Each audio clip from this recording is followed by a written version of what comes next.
Hi friends, welcome to mini சமையல். இன்றைக்கி நம்ம சேனலில் Deepavali special sweet recipe Mysore pak எப்படி பண்ணுறதுன்னு தான் பார்க்க போகிறோம். இந்த மைசூர் பாக் செய்கிறதுக்கு வெறும் 3 பொருள் வீட்டில் இருந்தாலே போதும். ரொம்பவே சிம்பிளான மெத்தடில் செய்யலாம். அது மட்டும் இல்லை, இதை செய்கிறதுக்குமே அதிகமான நேரமும் தேவைப்படாது. சாப்பிட்றதுக்கு நல்லா சாஃப்டாக வாயில் வச்சதுமே வெண்ணெய் போல் கரைஞ்சி போகிற அளவுக்கு நல்ல சாஃப்ட் அண்ட் ஸ்வீட்டாக இருக்கும். ரொம்ப ரொம்ப ஈஸியாக இதை எல்லாருமே செய்யலாம். இந்த மைசூர் பாக் ரெசிப்பியை நம்ம எப்படி பண்ணலாங்கிறத வீடியோக்குள்ளே பார்க்கலாம் வாங்க. ஃபஸ்ட்டு ஸ்டவ்வில் ஒரு பாத்திரத்தை எடுத்து வச்சுக்கோங்க. அதில் 1 கப் அளவுக்கு கடலை மாவு சேர்த்துக்கோங்க. ஸ்டவ்வை மீடியம் ஃப்ளேமுக்கும் லோ ஃப்ளேமுக்கும் இடையில வச்சுட்டு நல்லா ஒரு 2-3 நிமிஷத்துக்கிட்ட இந்த கடலை மாவை வறுத்து விட்டுக்கோங்க.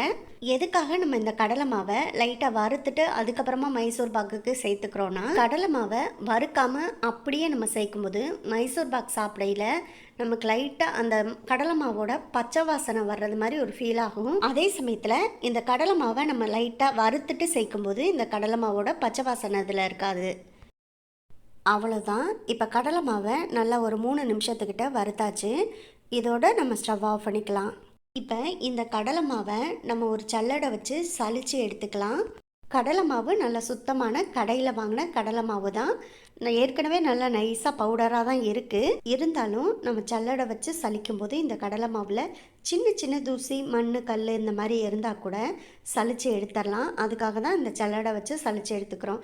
பெரும்பாலும் நம்ம நெய் மைசூர் பாக் செய்யும்போது இந்த மாதிரி சல்லடை வச்சு சலிச்சிட்டு செஞ்சாதான் மாவும் நல்லா நைஸாக இருக்கும். அப்போ தான் மைசூர் பாக்கும் நல்லா டேஸ்ட்டாக சாஃப்டாக வரும்.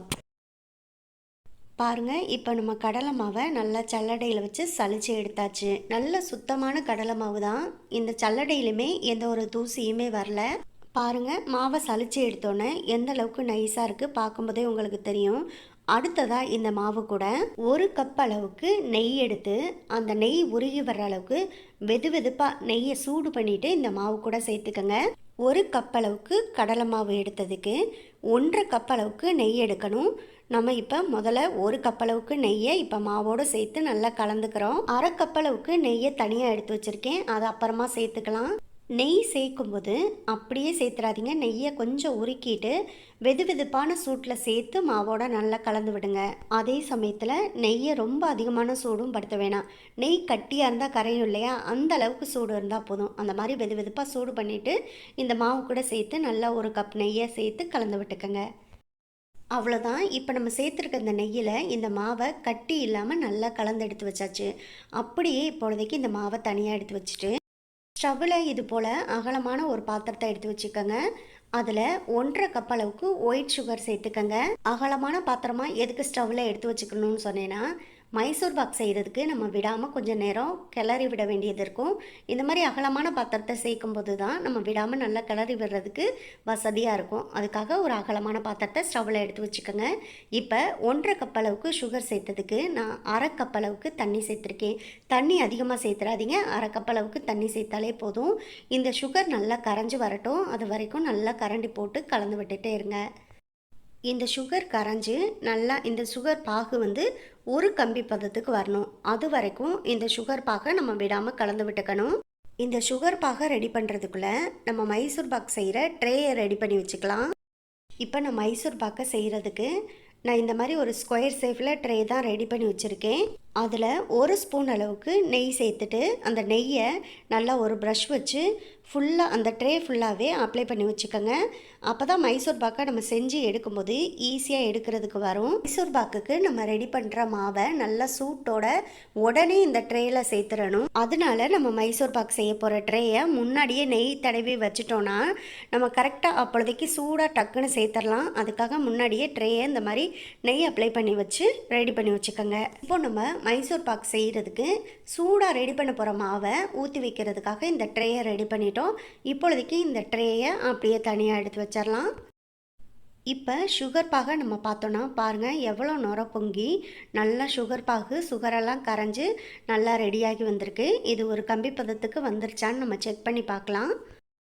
அதுக்கு இந்த சுகரை நல்லா கலந்து விட்ட இந்த மத்தையே எடுத்துக்கலாம். எடுத்துட்டு அதில் இருக்கக்கூடிய அந்த சுகரை லைட்டாக கையில் எடுத்து இந்த மாதிரி பாருங்கள், இந்த மாதிரி ஒரு கம்பி பதத்துக்கு வரணும். அப்போ தான் இது சரியான கன்சிஸ்டன்சி. அப்போ தான் மைசூர் பாக் செய்கிறதுக்கும் நமக்கு சரியாக இருக்கும். இப்போ சுகர் பாகு ஒரு கம்பி பதத்துக்கு சரியான பதத்தில் இருக்குது. இப்போ இது கூட நெய்யில் நம்ம கரைச்சி எடுத்து வச்சிருந்த கடலை மாவை சேர்த்துடலாம். மாவை சேர்த்த உடனே நல்லா ஒரு கரண்டி போட்டு விடாமல் கலந்து விட்டுட்டே இருங்க.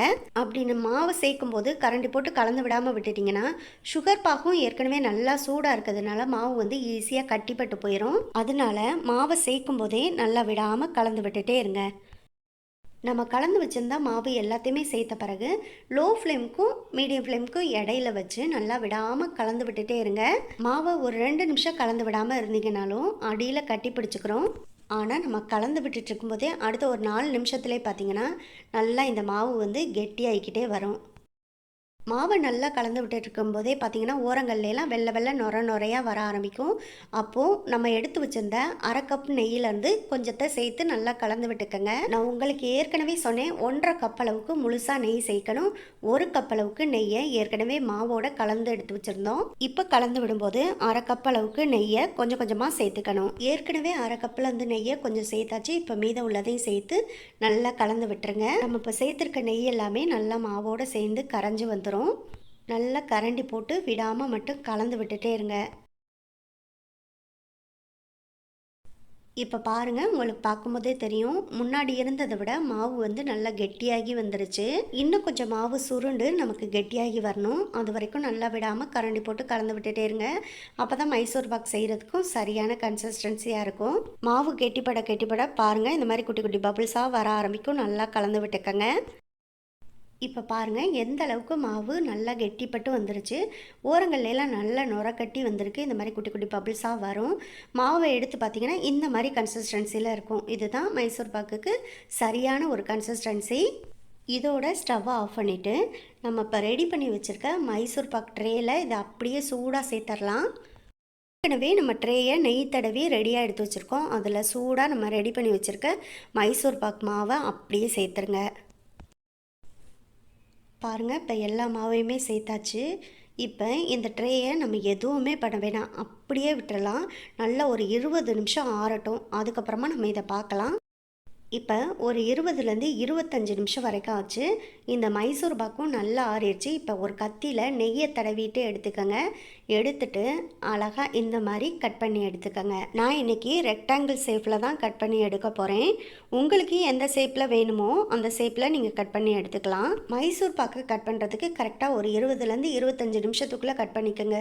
ரொம்ப அறவிட்டீங்கனாலும் மைசூர் பாக்கு வந்து கட் பண்ணுறதுக்கு கரெக்டான ஷேப் கிடைக்காது. மேக்ஸிமம் ஒரு 20லேருந்து 25 நிமிஷம் ஆறின உடனே நீங்கள் கட் பண்ணி எடுத்துக்கலாம். பாருங்கள், இப்போ மைசூர் பாக்கை அழகாக கட் பண்ணியாச்சு.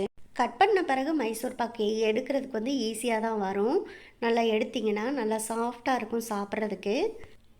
பாருங்கள் எந்த அளவுக்கு சாஃப்டாக இருக்குன்னு பாருங்கள். இதே போல் தான் இருக்கும். வாயில் வச்சதுமே வெண்ணெய் போல் கரைஞ்சி போயிடும். அந்த அளவுக்கு நல்லா சாஃப்ட் அண்ட் ஸ்வீட்டாக இருக்கும். இப்போ இதில் உள்ள பீஸ் எல்லாத்தையுமே நம்ம ஒவ்வொன்றா வெளியில் எடுத்துடலாம். அவ்வளோதான். ரொம்ப ரொம்ப சிம்பிளாக நம்ம மைசூர் பாக்கெலாம் செஞ்சு முடித்தாச்சு. இதை செய்கிறதுக்கு வெறும் 3 பொருள் தான் தேவைப்படும். 1 கப் அளவுக்கு கடலை மாவு, 1/2 கப் அளவுக்கு சுகர், 1/2 கப் அளவுக்கு நெய்.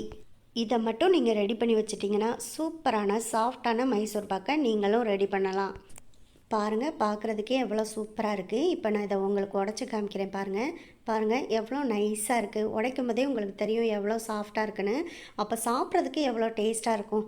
அதனால் கண்டிப்பாக இந்த தீபாவளிக்கு நீங்களும் இதை ட்ரை பண்ணி பார்க்கணும். ட்ரை பண்ணி பார்த்துட்டு எப்படி வந்துச்சுங்கிறதையும் கமெண்ட் பாக்ஸில் சொல்லுங்கள்.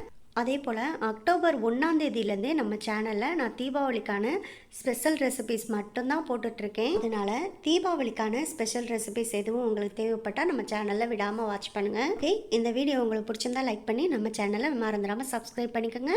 உங்கள் ஃப்ரெண்ட்ஸ் அண்ட் ரிலேட்டிவ்ஸ் எல்லாருக்கும் ஷேர் பண்ணுங்கள். இதே போல் அடுத்தடுத்து நல்ல நல்ல வீடியோவில் சந்திப்போம். ஓகே, பாய்.